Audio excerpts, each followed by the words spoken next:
A very good morning to you. Welcome to my thought for the day. I woke up this morning thinking about King David, thinking about all the things that he achieved in his life. What an amazing king he was. What an amazing psalmist he was. What a man of God he was. What a great individual warrior and leader of men. I found myself thinking about a verse that's in the story of David and Goliath. When David was still a young man, probably a teenager, and he went to the battlefield. The battle lines were drawn between the people of Israel and the Philistine army, and the champion of the Philistines, the giant Goliath, came out every morning and challenged anyone to individual combat to decide which side was going to win. And he was such a giant, such a powerful, such a well-trained man that nobody dared stand against him. And then David came along to see what was happening with his brothers who were part of the army. And when he spoke, he said, "Well," he was quite bold. He said, "Why on earth isn't somebody challenging this guy? How dare he stand up and challenge God's people? Who does he think he is?" And his words reached the king, and the king sent for him. That's King Saul, of course. And David said to Saul, it's in 1 Samuel 17:34. David said to Saul, "Your servant," that's meaning myself, "your servant used to keep sheep for his father. And when there came a lion or a bear and took a lamb from the flock, I went after him and smote him and delivered it out of his mouth. And if he rose against me, I caught him by his beard and smote him and killed him. Your servant has killed both lions and bears, and this uncircumcised Philistine shall be like one of them, seeing he has defied the armies of the living God." David said, "The Lord who delivered me from the paw of the lion and from the paw of the bear will deliver me from the hand of this Philistine." And we know the story. We know that David won a great victory over Goliath. But I was thinking about the young David and how everything about the young David's life trained him for his life's work. God put in his way things that happened to him that prepared him for the great tasks that God had for him to do. And that this is the same for us, you know. Before God will give us great things to do for him, we have to do the little things. We have to train. We have to learn our craft as spiritual warriors, as those who resist the devil.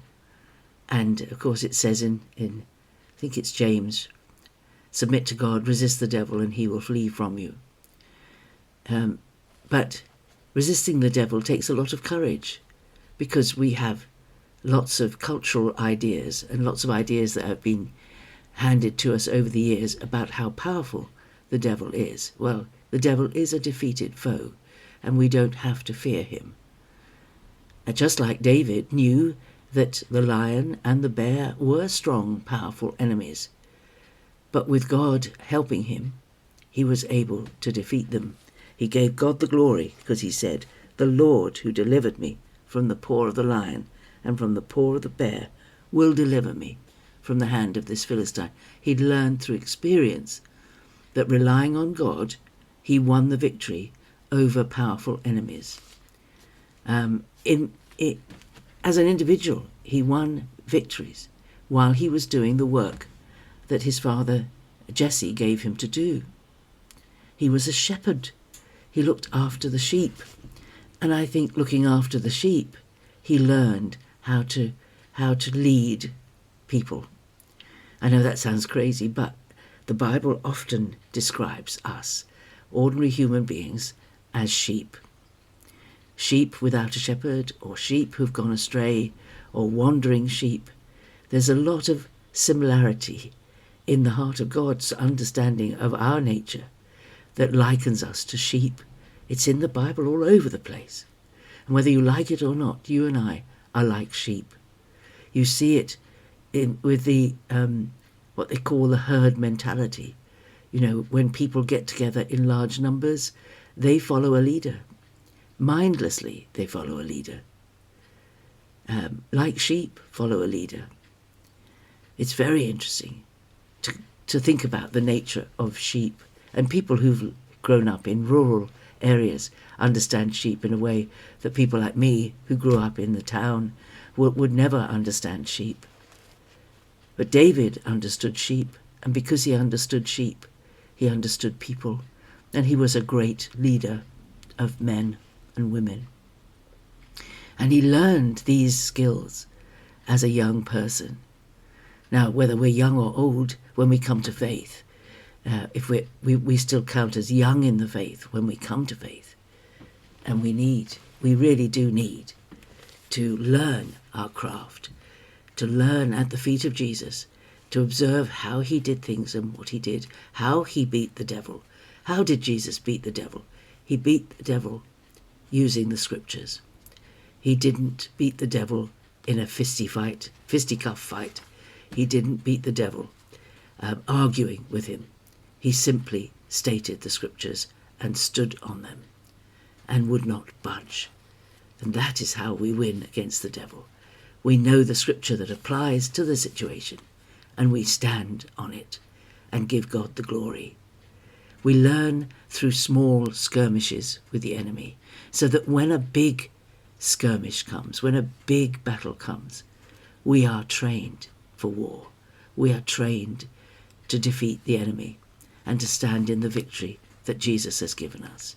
David is a marvelous example of training, God training a man for the work that he was going to do when he was a grown person. And God will train us. So when those what seem irritating troubles come our way, use them as a training ground for defeating the enemy, for defeating our thinking, our stinking thinking, that wayward thoughts that get in the way of us living our lives for Jesus. That's enough, my thought for the day. My time is up. I could talk for hours about this very interesting subject. But think about David and how God trained him for the work that he did in his adult life. God bless you. Have a great day. I'll see you tomorrow.